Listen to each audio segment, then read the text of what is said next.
Chernóbil, 30 años después. La herencia nuclear humana.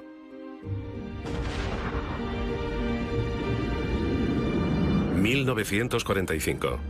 Las primeras bombas atómicas de la historia cayeron sobre Nagasaki e Hiroshima. Para horror del mundo, más de 170.000 personas murieron como consecuencia del ataque.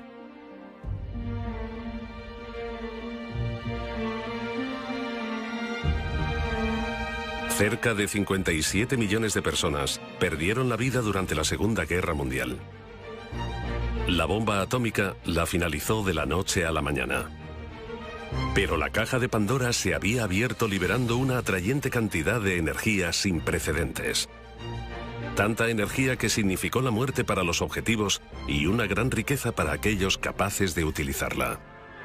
Esta central cuenta con un lugar seguro en la historia de Estados Unidos. Es la primera central nuclear a nivel mundial, con propósitos exclusivamente pacíficos.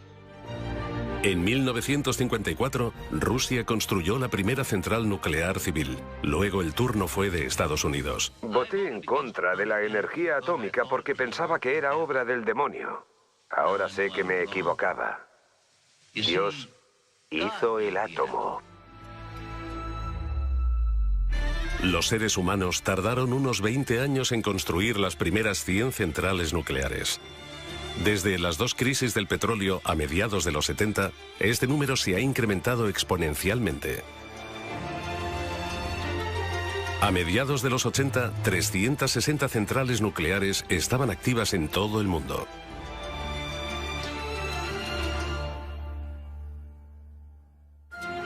...26 de abril de 1986...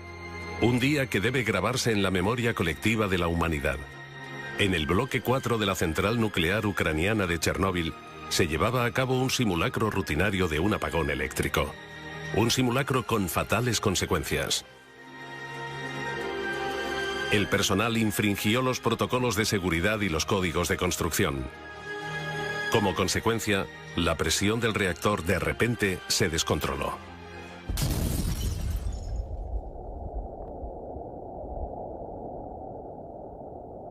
La explosión fue violenta y mandó partículas radioactivas a la atmósfera durante 10 días. Fue la catástrofe nuclear más grande de la historia de la humanidad.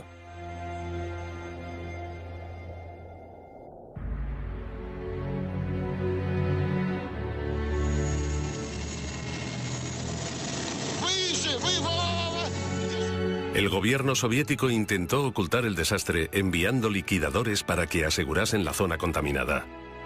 Solo podía describirse como una misión suicida.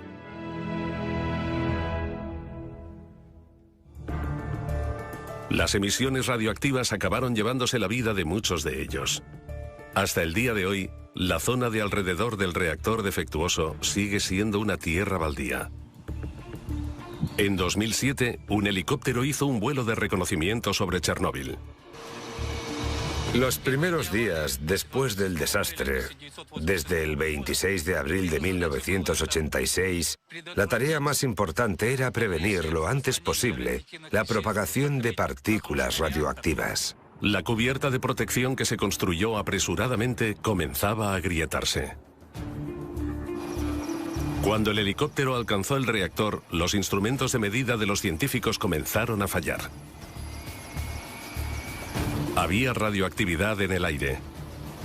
Se creía que había 180 toneladas de combustible nuclear radioactivo en el reactor. Enseguida quedó claro que la supuesta cubierta protectora corría peligro.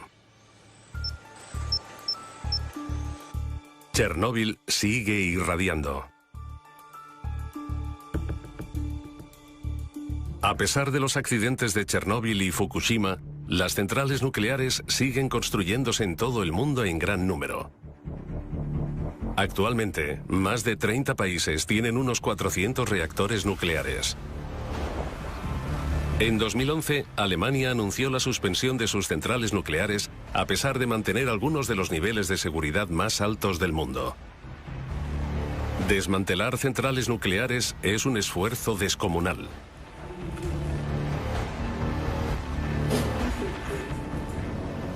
Toda la masa de una central nuclear así es de 1.800.000 toneladas.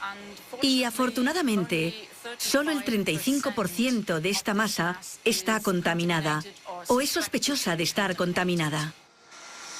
Este estilo de central nuclear soviética fue construida durante la época de la Guerra Fría. Muchos detalles técnicos son similares a Chernóbil. Poco después de la reunificación alemana, toda la operación fue cerrada por motivos de seguridad. Durante los últimos 20 años, 700 ingenieros han trabajado desmantelando la central sin un final a la vista. Chernóbil, Ucrania. 3 décadas después del incidente nuclear más grave de la historia.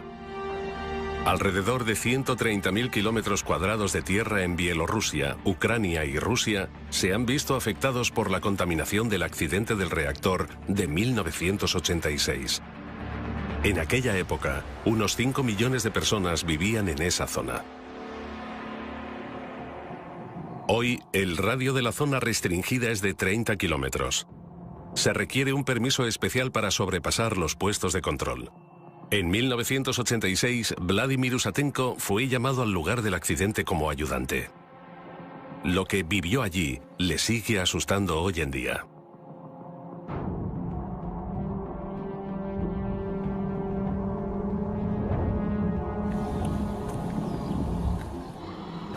Cuando llegué, la situación daba miedo. Mientras que la población, 170.000 habitantes, se evacuaba apresuradamente, 300.000 soldados llegaban al lugar al mismo tiempo. Y yo era uno de ellos. Había tiendas por todas partes y se veía toda clase de personal militar. Tenía la impresión de que mis compañeros intentaban ocultar su miedo, expresando una euforia exagerada por el trabajo. Pero tuvimos que procesar cosas increíbles que vivimos mientras estuvimos allí. Pero el fatal daño no podía ignorarse. De noche era diferente. Daba mucho miedo porque cuando me despertaba oía constantemente toses intensas en la tienda. Nos picaba la garganta al habérsenos quemado las cuerdas vocales durante el día. En aquellos momentos me sentía tremendamente solo. Los liquidadores descontaminaban la zona del desastre arriesgando sus vidas. Durante los siguientes 6 meses se construyó una cubierta alrededor del reactor. La construcción de la primera cubierta protectora fue realizada bajo condiciones extremas y había que hacerla desde tan lejos como fuese posible. En consecuencia, no había forma de verificar la estabilidad y la fiabilidad de las partes individuales porque no había contacto directo con la zona de construcción.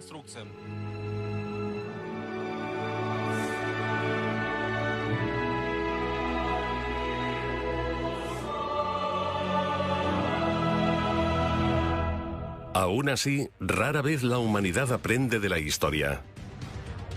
Alrededor de 400 centrales nucleares están en funcionamiento hoy en día. Cada una tiene la capacidad de destruir las vidas de millones de personas. Lubmin, Alemania, en el mar Báltico. La antigua central nuclear dejó de funcionar en 1990 debido a medidas de seguridad deficientes. Desde entonces dejó de trabajar, pero la descontaminación del reactor radioactivo es extremadamente difícil. La suspensión de las centrales nucleares tiene 3 fases. Primero, se quita el combustible nuclear altamente radioactivo del reactor. Simultáneamente, la instalación se desmonta en bloques, se descontamina y se prepara para el almacenamiento definitivo. Todo sucedió con procedimientos de protección especiales. La gente se mantenía a 200 metros de distancia en una zona de control. Desde ahí controlaban las cámaras, movían las herramientas y también a distancia empaquetaban los materiales. Los combustibles nucleares altamente radioactivos ya se eliminaron de los bloques del reactor a mediados de los 90. Altos niveles de exposición a radiación son probables cuando el combustible nuclear ha estado en un reactor. El 99% de la radioactividad en una central nuclear la contiene el combustible nuclear. Contiene plutonio, altamente cancerígeno. La gente que participó en la limpieza de Chernóbil, los liquidadores, volvieron a poner el combustible nuclear en el reactor. No sé cuántos siguen vivos. Yo diría que ninguno. Poco después de la catástrofe, los expertos nucleares soviéticos intentaron descubrir qué cantidad de combustible nuclear altamente radioactivo seguía presente en el reactor. Más de 1000 röntgens por hora son emitidos desde la zona del accidente.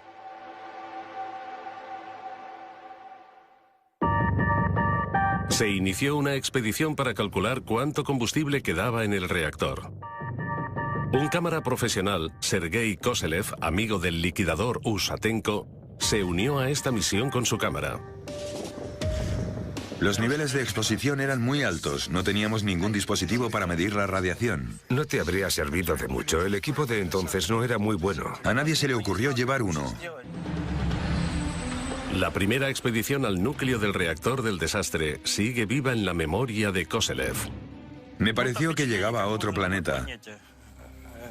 Todo era como lo que se ve en las películas de guerras nucleares. Todo eran escombros. Era obvio que el combustible nuclear se había derretido en la instalación y luego se había derramado por debajo del reactor, donde se había vuelto a congelar.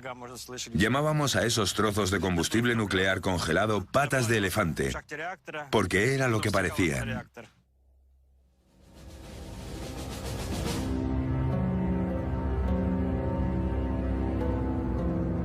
Puede verse combustible nuclear derretido en las grabaciones de Koselev.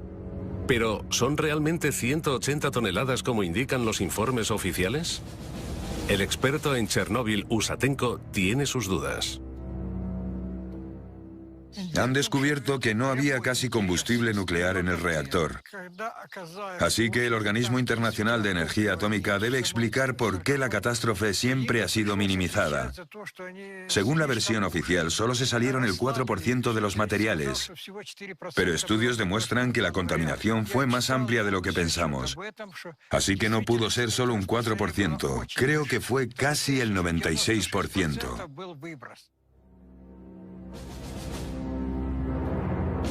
Una cosa es cierta. La vieja cubierta del reactor se enfrenta a un gran riesgo de derrumbarse. Un sarcófago nuevo prevendrá la liberación de materiales altamente radioactivos. El trabajo comenzó en 2012. El coste de la construcción móvil más grande del mundo supera los 2.000 millones de euros. El proyecto fue financiado conjuntamente por Estados Unidos y la Unión Europea. Para llevar a cabo este proyecto, primero tuvimos que quitar 125.000 metros cúbicos de residuos nucleares. Escombros altamente contaminados de la explosión seguían en el suelo. Los altos niveles de radiación pusieron en peligro a los trabajadores e hicieron de este lugar de construcción el más peligroso del mundo. 5 instrumentos de medición de radiación miden los niveles de contaminación del lugar de construcción, 24 horas al día. Intentamos evitar que los trabajadores se expongan a niveles adicionales de radiación. Los cimientos, de 90.000 metros cuadrados, han sido un reto particular para los ingenieros, suponiendo casi un cuarto de los costes. Y el reloj no para.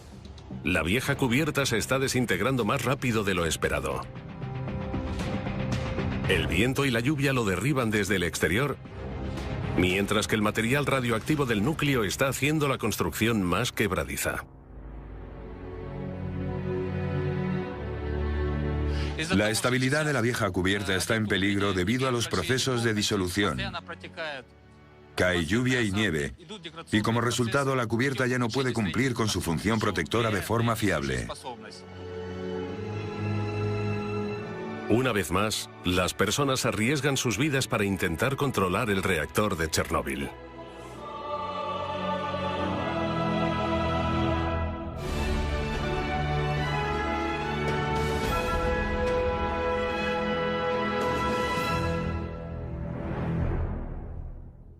Cada año, la montaña de residuos altamente radioactivos asciende a 12.000 toneladas. Pero, ¿qué se puede hacer con los residuos radioactivos? El problema de encontrar un almacenamiento definitivo para el material aún no se ha resuelto. La antigua mina de sal en el corazón de Alemania servía como un lugar seguro. Pero 40 años después del último depósito, se ha convertido en un lugar de amenaza nuclear de proporciones increíbles. La mina corre el riesgo de derrumbarse. La roca está presionando la mina sobre el techo y las paredes, así que algunos de los primeros contenedores están comenzando a romperse. Por eso sabemos que es posible que los contenedores estén gravemente dañados. Los pozos y túneles han hecho que la roca sea frágil. Cada vez más agua se filtra en las viejas zonas de almacenamiento. Mientras, los materiales radioactivos escapan y contaminan el agua. El hundimiento total de la mina es solo cuestión de tiempo.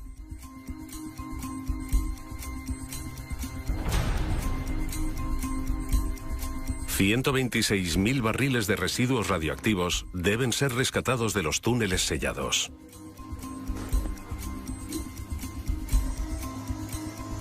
Las perforaciones tienen dos funciones importantes. Nos permiten analizar la atmósfera de la mina. Hay que saber a qué nos atenemos cuando las abramos para la recuperación. ¿Hay un ambiente para la explosión? También sabemos que los fluidos contaminados liberan soluciones, lo que significa que los elementos residuales pueden fluir al exterior de la mina. Y así que debemos asumir, y eso hacemos, que los túneles ya no están intactos. Pero las perforaciones pueden dañar los barriles y causar más contaminación. Son un mal necesario porque nadie sabe qué está pasando detrás de los muros sellados.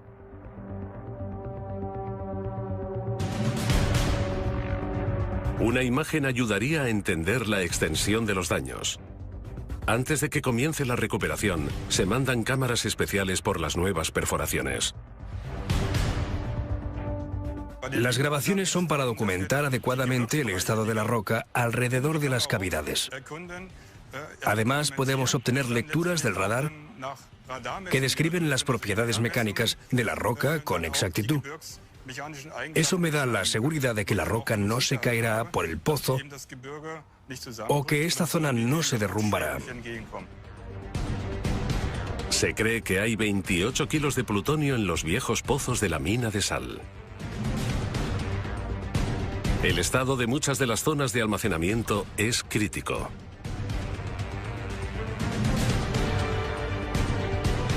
Pero cuando los planes de emergencia no funcionan y la roca se derrumba más rápido de lo esperado, la contaminación nuclear en esa zona, con tanta densidad de población, es inevitable.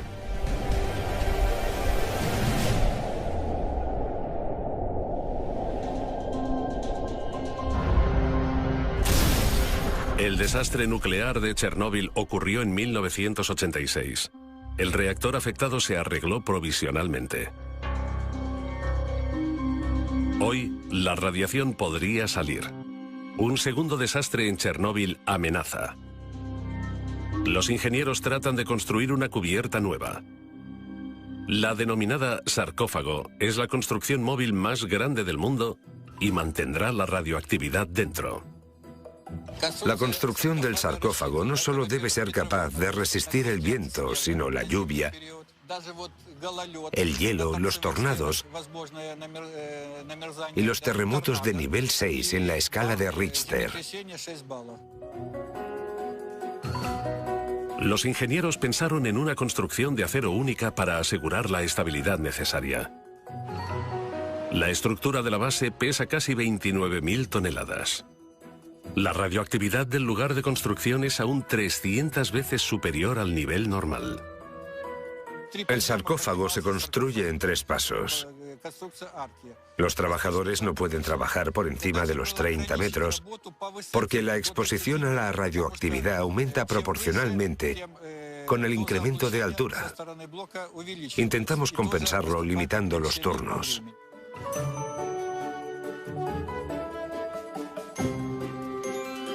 Tras 2 años, la colosal construcción de acero por fin se alza del suelo con la ayuda de sistemas hidráulicos. La forma curva del sarcófago es visible por primera vez. Es un gran momento para el ingeniero jefe Víctor Salisetsky y su equipo. El arco consiste en 2 partes construidas a una distancia de 12,5 metros entre ambas. Una característica especial del sarcófago es que las piezas de apoyo están hechas de tubos sólidos con un diámetro de 800 milímetros y un grosor de 50 milímetros. Una construcción única. El sarcófago se construye para que aguante 100 años. Nadie sabe qué ocurrirá después. El mayor problema es que las estructuras metálicas tendrán que pintarse en intervalos regulares para que no se oxiden, pero la radiación lo hace imposible. Sacar el combustible nuclear radioactivo del núcleo del reactor parece imposible. Queda esperar si el proyecto aguantará la prueba del tiempo.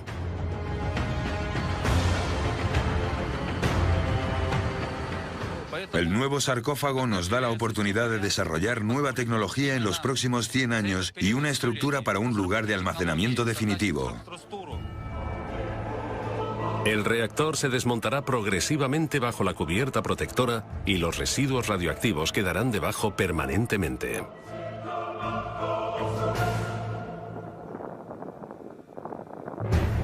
No hay forma de saber si el proyecto de 2.000 millones de euros tendrá éxito. El creciente riesgo de una catástrofe radioactiva significa que no hay tiempo que perder. La zona contaminada restringida de 4.300 kilómetros cuadrados lo deja muy claro.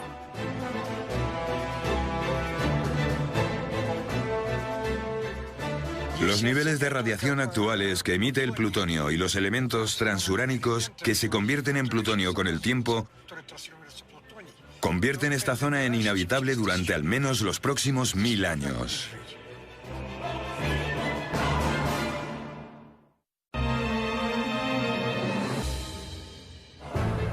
El reactor del desastre de Chernóbil está solo a 4 kilómetros de la ciudad de Pripyat. Hoy se está derrumbando.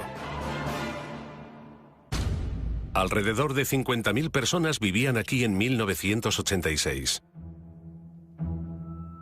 El liquidador Vladimir Usatenko va a encontrarse con uno de los antiguos habitantes. Alexander Sirota tenía 9 años cuando tuvo que abandonar la ciudad de un día para otro.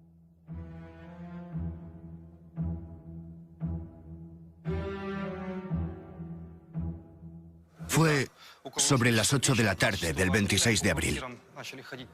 A todos nos visitaron representantes del municipio y organizaciones de alquiler de pisos.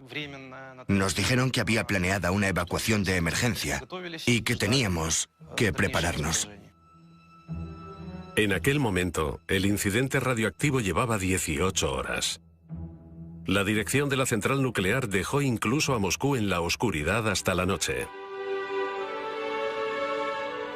Mientras la nube radioactiva avanzaba, nadie en Pripyat imaginaba hasta dónde llegaría el gas. Para tener miedo, tienes que entender qué está pasando. Yo entonces no sabía que nunca regresaríamos y que aquel momento sería el final de mi infancia. La catástrofe del reactor marcó el final de los días felices en Pripyat.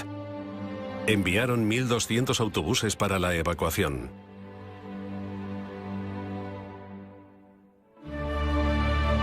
Los refugiados fueron enviados a albergues de emergencia, pero no eran bienvenidos en todas partes.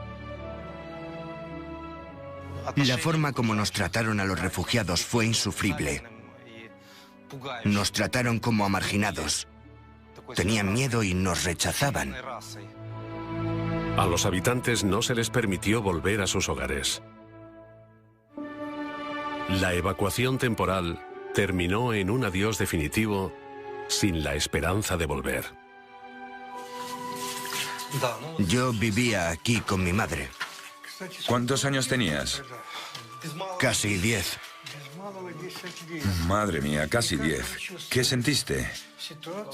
Para nosotros era como un juego. No podíamos concebir irnos de la ciudad para siempre. A la población local se le permitió regresar unos meses después para recuperar posesiones valiosas de sus casas. Solo unos cuantos entraron en la zona restringida. El sentimiento de pérdida de sus hogares era muy grande. Así era nuestra casa. Este es el patio que estamos viendo. Apenas reconozco nada. Mira el patio entonces y ahora. La diferencia es abismal. Sí, la vegetación ha crecido. Mira lo densa que es ahora. Me sorprende. Cada año, la naturaleza reclama un poco más de la ciudad.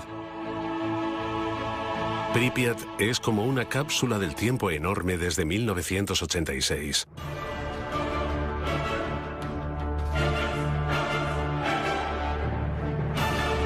Los niños no volverán a aprender en este colegio.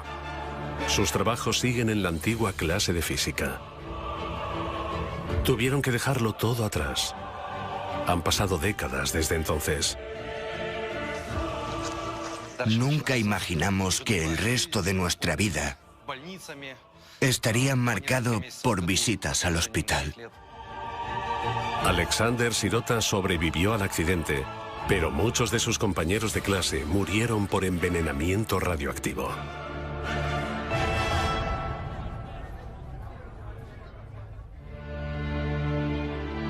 Tan solo queda una tierra baldía desolada.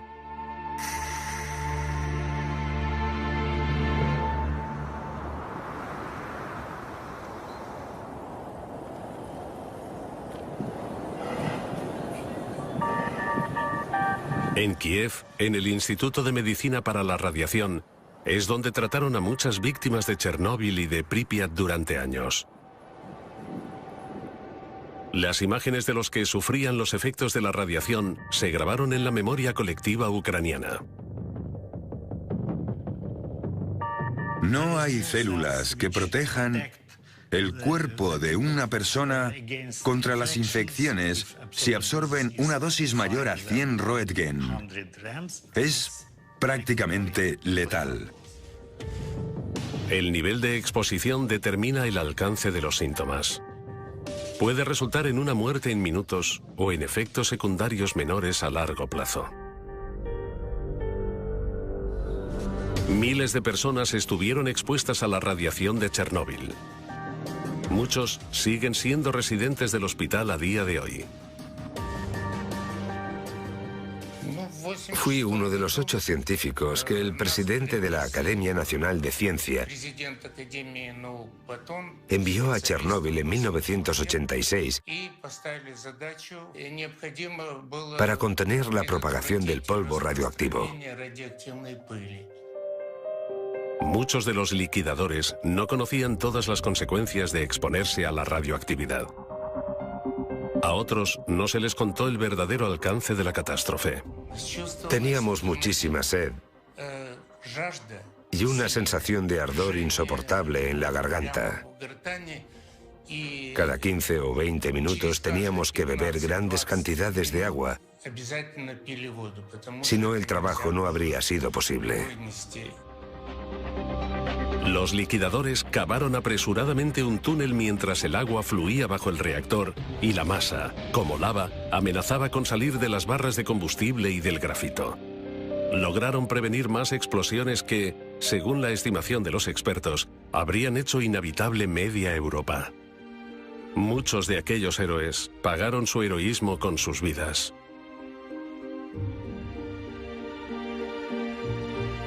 Y los que sobrevivieron le pasaron los efectos de la radiación a sus hijos.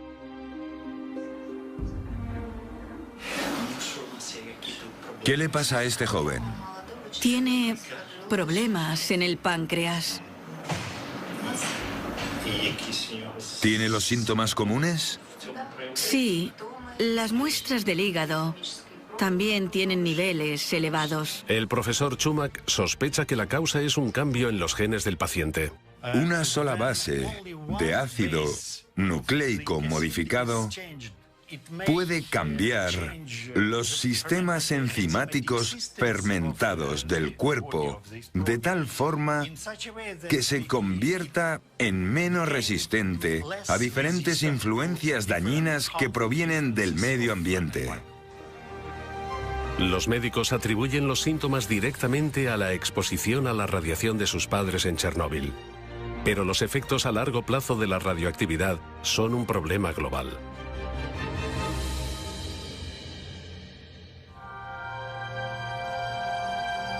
En Lubmin, a lo largo de la costa alemana del mar Báltico, una central nuclear lleva en proceso de desmantelamiento desde 1990. Los directores del proyecto se dieron cuenta de la desagradable realidad. Estiman el coste en 4.000 millones de euros, mientras tropiezan continuamente con problemas nuevos. Cuando se planeó el desmantelamiento, el material radioactivo debía ser eliminado de la zona en 18 años. Se están tardando 25 años en limpiar solo el 70%. Según estimaciones no oficiales, el desmantelamiento completo tardará otros 40 años. El problema es que solo tenemos permiso para almacenar el material en los contenedores hasta 2039. Solo se nos permite almacenarlos 40 años. Después, sabemos que no tenemos un lugar seguro para almacenarlo. Esto se aplica a todas las zonas de almacenamiento temporal de Alemania. Hay que hacer algo con aproximadamente 10.000 toneladas de materiales altamente radioactivos solo en Alemania. Pero a pesar de los conocimientos técnicos del país, aún no hay una estrategia para el tratado del material mortal. La zona de almacenamiento nuclear ASE, una antigua mina de sal con agua corriendo por su interior, lo confirma de la peor forma. 12.000 litros de agua ya han alcanzado la mina de sal. Es necesario volver a extraerla. Rescatar 126.000 barriles radioactivos es la mayor prioridad. Usamos diferentes herramientas y analogías. También observamos cómo ha cambiado la geología a finales del milenio. Cogemos esos valores y hacemos pronósticos sobre lo que puede ocurrir en el futuro. Luego se ilustran situaciones hipotéticas y se analizan para elaborar medidas de seguridad. Cada barril tiene que ser revisado en busca de fugas y debe ser reempaquetado durante los primeros días. Después, se envía a más de 700 metros por un pozo hasta el exterior. Y finalmente, se revisan los contenedores de transporte por si han sido contaminados por la radiación.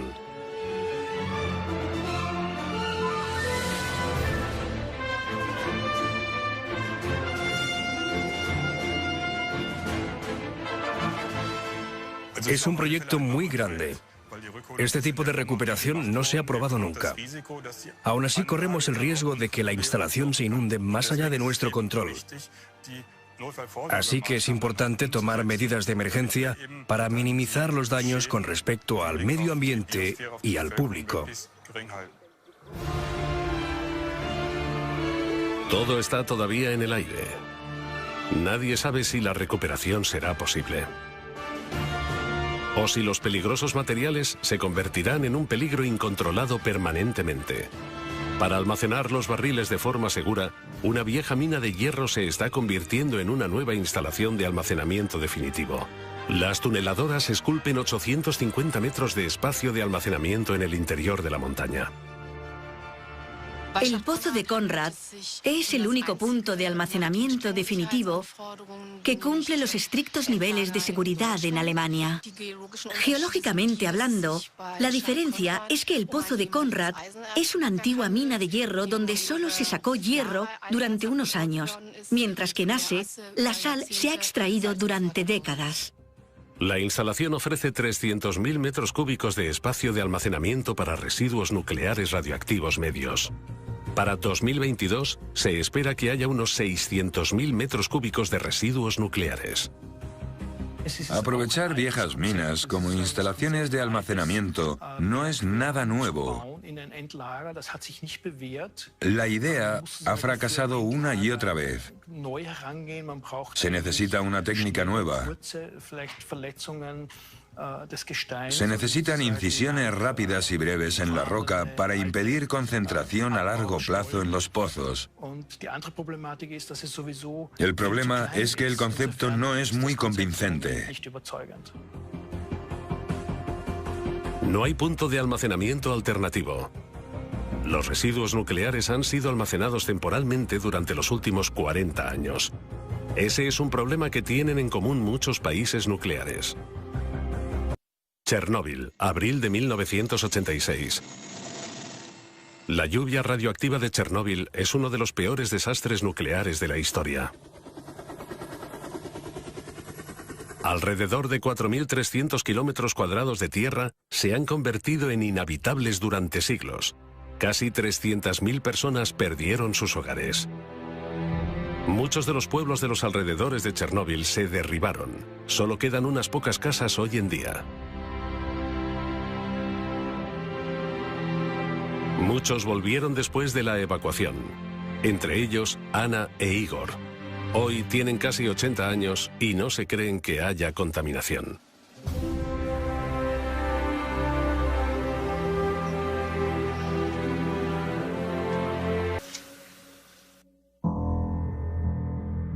Ninguno de los antiguos habitantes de Pripyat ha regresado a su ciudad. Materiales de larga duración como el plutonio hacen de la ciudad antes próspera un lugar inhabitable.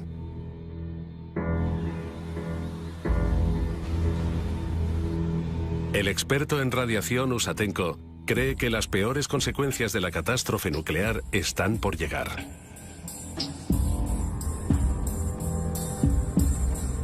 Habrá mutaciones genéticas. Solo aparecen 4 generaciones después, incluso en países alejados. Lo que importa no es tanto a cuánta radiación estuvo expuesto alguien, sino si estuvo expuesto. La catástrofe de Chernóbil no solo dejó radioactividad en Ucrania, sino también en muchas partes de Europa. 30 años después, un sarcófago de 31.000 toneladas está construyéndose en torno al reactor para prevenir nuevas catástrofes. La vieja cubierta corre peligro. El sarcófago es más grande que Notre Dame y podría servir de cubierta a la Estatua de la Libertad. Ahora hay que ponerla en movimiento.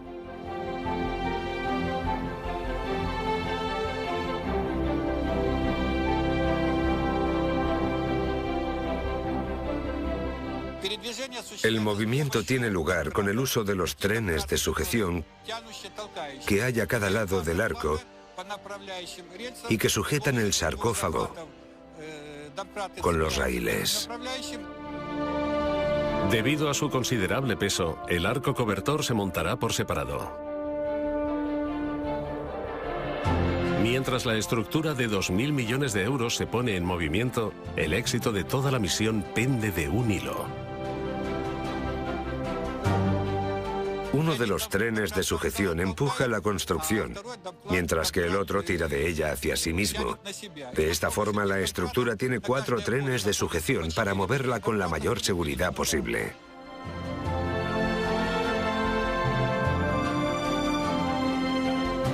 El primer empujón sale bien. Ahora hay que colocar la segunda parte del arco. Al mismo tiempo, el muro exterior de doble capa se completa lo más rápidamente posible. Finalmente, es necesario conectar ambos arcos. Solo entonces pueden ser colocados sobre el reactor del desastre.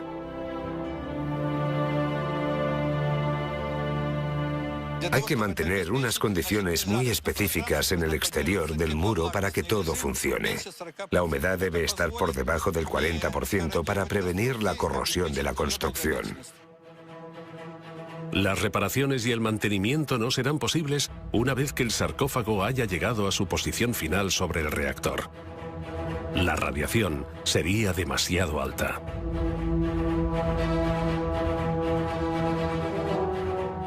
El plan es empujar toda la construcción sobre el bloque 4 del reactor. Para ello hay que cubrir 330 metros. En el primer empujón, de 125 metros, alcanzamos una velocidad de 10 kilómetros por hora. Nos gustaría volver a alcanzarla esta vez. En cuanto el sarcófago se coloque sobre el reactor, cabe la esperanza de que la catástrofe de Chernóbil por fin esté bajo control. Al menos durante los próximos años. Han pasado 30 años desde el desastre. Chernóbil hizo visible el lado mortal de la energía nuclear. Más alto, más. Madre de Dios. Miles de personas pagaron con su vida una energía barata. Muchos serán recordados como héroes. Intentamos no acordarnos de lo enfermos que estamos y de que pronto moriremos. Si te permites ser pesimista, ocurrirá lo peor. Es mejor decirte a ti mismo que los achaques se deben a la edad. Existen alrededor de 400 centrales nucleares en este momento. Cada una tiene la capacidad de liberar una catástrofe apocalíptica. Tal vez sea el momento de pararnos a pensar.